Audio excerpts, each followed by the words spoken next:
¿Quién nos levantó cuando iniciamos algo? ¿A quién nos encomendábamos cuando iniciábamos algo? Nosotros poníamos quizás una oración, al menos una plegaria, o al menos mirábamos al cielo y decíamos a Diosito, así, ¿no? Lo minimizábamos a Dios y decíamos, Diosito, ayuda. Cuando es Dios, Diosito no es pequeño Dios. Dios es grande. Pero sí solíamos decir, ¿no? Diosito, ayúdame. Y luego comienza a irnos bien. Porque al principio, ¿no? Todo es fe, todo es entrega, una pasión. Uno empieza desde el suelo. Uno empieza de rodillas. Y luego comienza a prosperar, comienzan a abrirse las puertas, comienza a ver los milagros llegando a su negocio, a su emprendimiento. Pero lentamente, este emprendimiento que ha crecido enormemente, y con el tiempo, usted va viendo más cosas ahí en su negocio, quizás más empleados, más artefactos que le van a ayudar a hacer que vaya más rápido su servicio o producto. Y todo eso comienza a crecer, pero su tiempo con Dios disminuye. Y la agenda se llena. Uy, no, estoy a tope. La producción se llena, está a tope. La clientela está a tope. Y cada vez se vuelve más y más importante cumplir la agenda, cumplir con los pedidos. Y el altar deja de ser menos importante y queda vacío. Quizás los que me escucharon en su momento no iban a un altar, quizás no oraban, pero al principio, ¿con quién lo hacía? Lo hacía con su familia, quizás. Quizás iba y se divertía con sus amigos.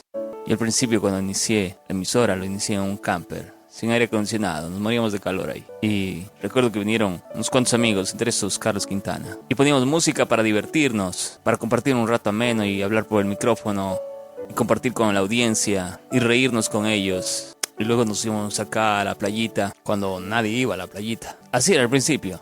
Al principio montaba a veces un bus, si es que tenía para el pasaje, y a veces me iba a pie a buscar clientes. En la mañana oraba y decía, Señor, ayúdame a conseguir clientes. Muchas puertas no se abrieron al principio, pero luego comenzó a abrirse una tras otra. Luego comenzaron a llamar desde el Sacha que los vaya a visitar. Luego me decía alguien, anda, visita a tal persona, quiere publicidad. Y uno iba humillado, arrodillado. Había fe de que iba a haber algo. Había una entrega de mi parte. Había pasión, pero luego comienza a crecer el negocio. Comienzan a haber contratos grandes. Ya más entrevistas, más reuniones, menos tiempo con la familia, menos tiempos para ir, divertirme un rato y distraer sanamente.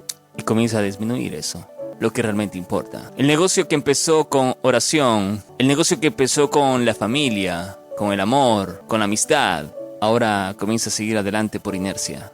Al principio usted dependía solamente de esa fe y esa oración porque nada venía sino más. Entonces se encomendaba a Dios y decía, Dios, ayúdame en esto. Dios, haz que salga esto y aquello. Dios, permite que se me dé tu favor y que el cliente pacte conmigo o llegue a un acuerdo conmigo. Dependía totalmente de Dios al principio y después comienza a depender más de los números que se muestran en su hoja de cálculo o en su software de contabilidad. Y comienza a ver los números quizás ya rojos, comienza a depender más de las estadísticas, de los libros de cuenta, de las proyecciones semanales o mensuales. Comienza a depender más de las ventas y dice, tengo que traer más ventas, tengo que hacer algo para vender más. Y comienza a depender de las estrategias que en el pasado les resultó y comienza a decir, no, esto hay que meterle. Antes me funcionaba, ahora tiene que funcionar también. Pero no se acuerda que usted dependía de Dios y siempre lo va a hacer porque Dios es el principio y el fin, el alfa y el omega. Y claro, usted comienza a crecer, pero sin dirección eterna. El negocio crece, pero tu tiempo con Dios disminuye. En la Biblia nos narra la historia de Salomón. Hay un libro de él también, Proverbios. Pero en otra parte nos narra sobre cómo él perdió ese talento, perdió esa intimidad con Dios. Mire que este hombre tan sabio, que lo único que pidió fue sabiduría y lo demás vino por añadidura.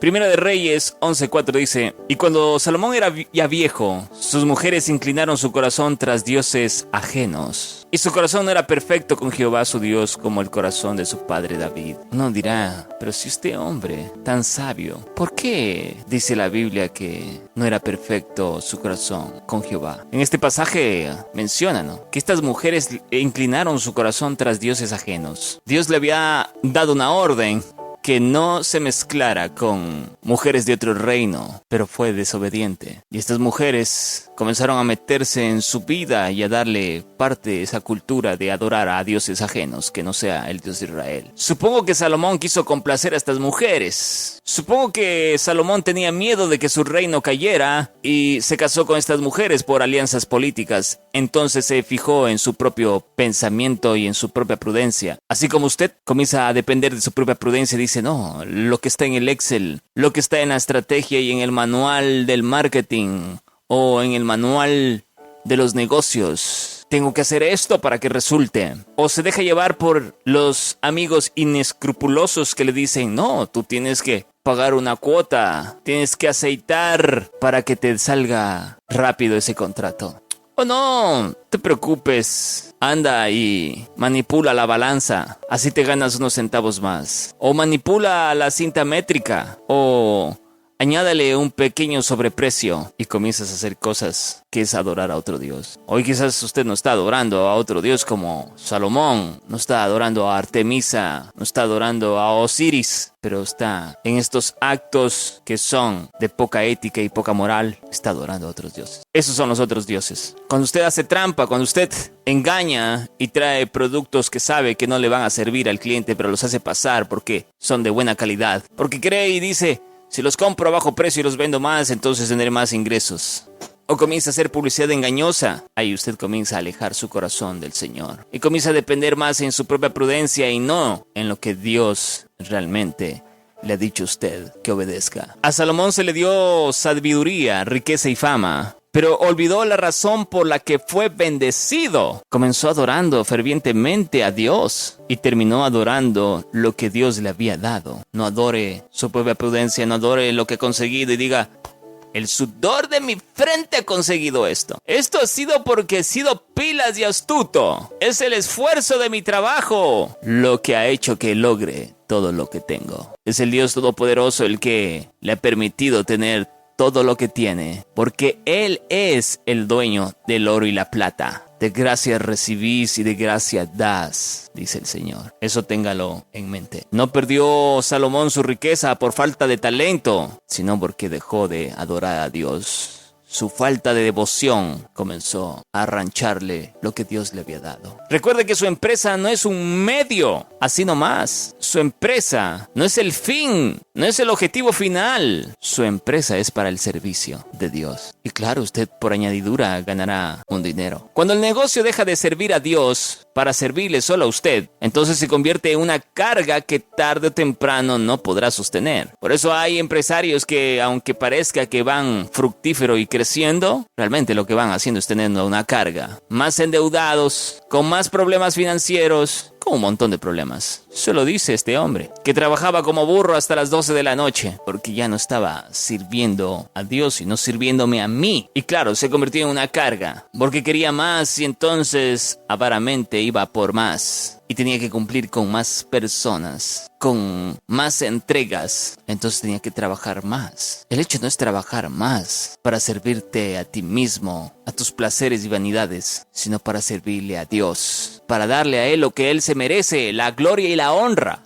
Es para Él. Si usted deja de recordar cuál es su fuente, perderá la fuerza para sostener lo que ha construido. El Señor Jesús dijo, yo soy la fuente de vida eterna. Él es el dueño del oro y la plata. Él es su fuente. Usted debe acordarse siempre que la fuente es Dios, porque si lo olvida, comenzará a perder su fuerza para sostener lo que usted ha construido. Dice el Señor que Él nos dará la fuerza del búfalo. Volaremos como las águilas. Salmo 92:10 dice, pero tú aumentarás mis fuerzas como la del búfalo. Seré ungido con aceite fresco. Dios puede dar a las personas la fuerza necesaria para enfrentar cualquier desafío, como la fuerza del búfalo. Resistencia y perseverancia es lo que usted va a tener, y eso es lo que necesita en un emprendimiento.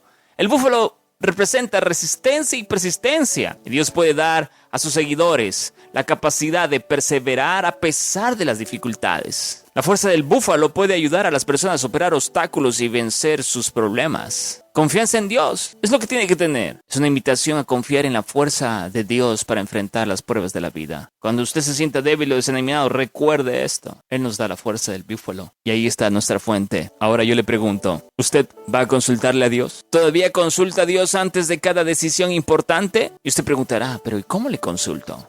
En oración y en lectura. Ora para que Él le hable a usted. La diferencia entre empresas buenas y empresas que dejan un legado eterno está en volver al altar antes que al escritorio. El altar está ahí cuando usted se arrodilla y le clama a Él. Cuando usted va y toma su palabra y la lee y la medita y toma tiempo para poder escudriñarla y así Dios le hable a usted y lo guíe. En oración usted también medita y le pide al Señor que guíe sus pasos. A usted la historia de Walter Hunt, este inventor que tuvo una prolífica vida.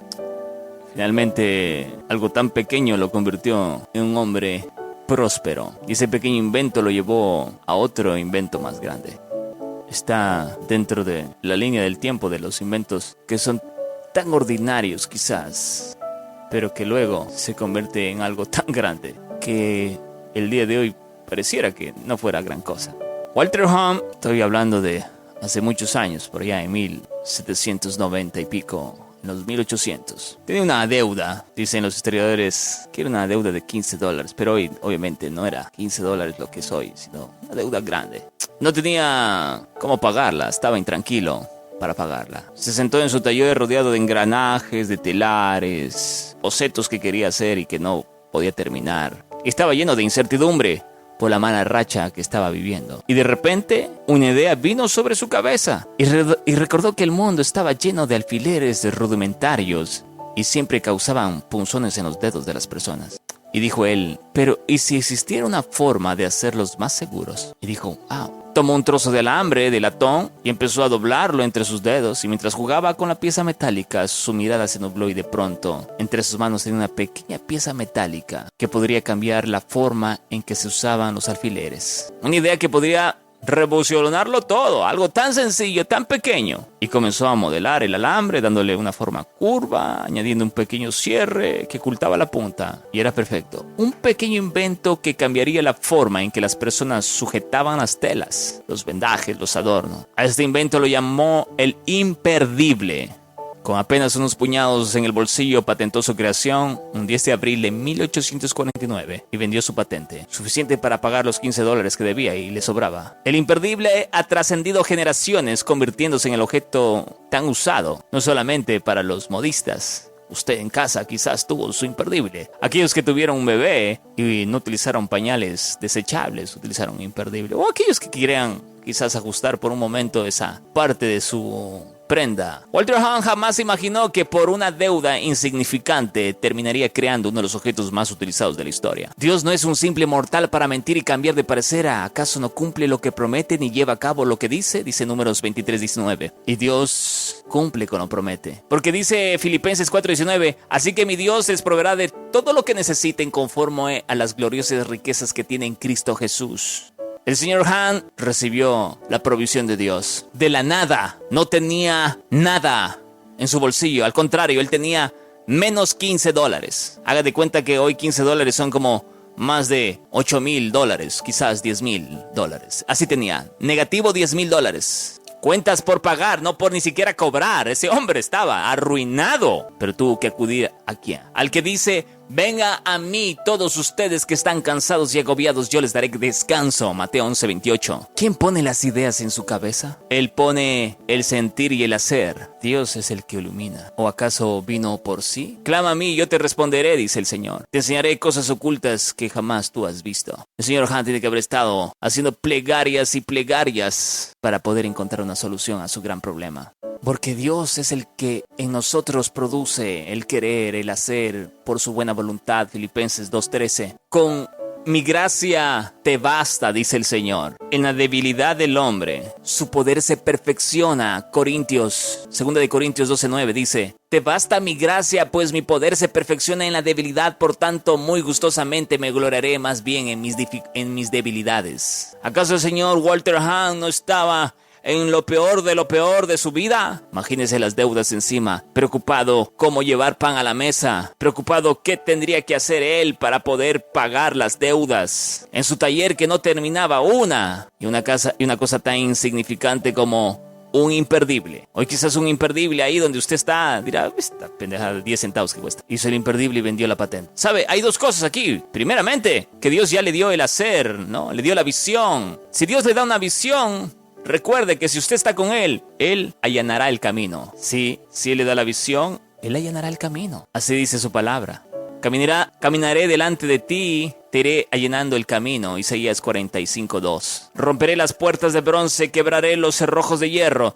Te daré tesoros ocultos, riquezas, bienestar. Y reconocerás que soy el Señor, aquel que te llama por tu nombre, el Dios de Israel. Oh, el Señor tiene una palabra para ti el día de hoy, hermano. El señor Walter Hahn, después de haber hecho el imperdible, no creo que ahí se habrá quedado, porque producirlo en masa no tenía $15 en negativo. Entonces optó por vender la patente. Pero ¿quién en sus cabales iba a decir, bueno, sí, va a servir este pequeño pedazo de alambre? ¿Quién le iba a pagar una patente? Se la pagaron. Y luego llegaría la máquina de coser por el señor Walter Hahn. Mire, la Winchester, los inicios son del señor Walter Hahn. Usted quizás hoy está en lo peor de lo peor. Está quizás endeudado. Quizás está en el piso. Quizás comenzó bien y luego terminó mal. No sé cómo estará usted. O quizás está súper bien, ¿ah? Si está súper bien, recuerde siempre agradarle a Dios y serle fiel a Él y cumplirlo con lo que Él manda. Si no sabe cómo cumplir lo que Él manda, entonces tiene que ir y leer su palabra, meditarla en ella, atarla a su cuello, de día y de noche, meditar sobre lo que Él dice, orar y pedir dirección. Y si está mal, entonces haga lo mismo igual, y Él le va a dar la visión. Él va a allanar sus caminos, y quizás algo tan insignificante como un imperdible llegue a su vida para sacarlo de ese problema. Porque así es Dios. Usted no sabe de dónde va a llegar la bendición. Él va a romper esas puertas de bronce, esos problemas, esos clientes que no quieren comprarle, esa gente que duda de su capacidad. Él va a quebrar los cerrojos. Quizás usted quiere montar un negocio y no quieren darle el permiso. Yo qué sé. Él dice en Isaías 45:2-3, te dará esos tesoros ocultos y riquezas bien escondidas. ¿Dónde estaba la idea del imperdible? Estaba oculto. ¿Dónde estaba la idea de que se necesitaba algo para protegerse los dedos de los alfileres? Estaba oculto. Ahí estaba el tesoro. Su sabiduría es el tesoro. El principio de la sabiduría es el temor a Dios. Solamente los insensatos la desprecian, dice el Señor en Proverbios 1:7. Hoy lo invito a usted a que todo lo que haga, así ya ha montado una empresa, así ya ha montado un negocio, haga lo que dice el Señor en su palabra. Ahí está el manual para ser un buen empresario. Ahí está el manual para ser un buen comerciante. Obedezca a su palabra y el Dios Todopoderoso va a hacer con usted cosas increíbles que no se imagina. Así como Walter Hahn. Dios los bendiga a todos. Que tengan una excelente mañana.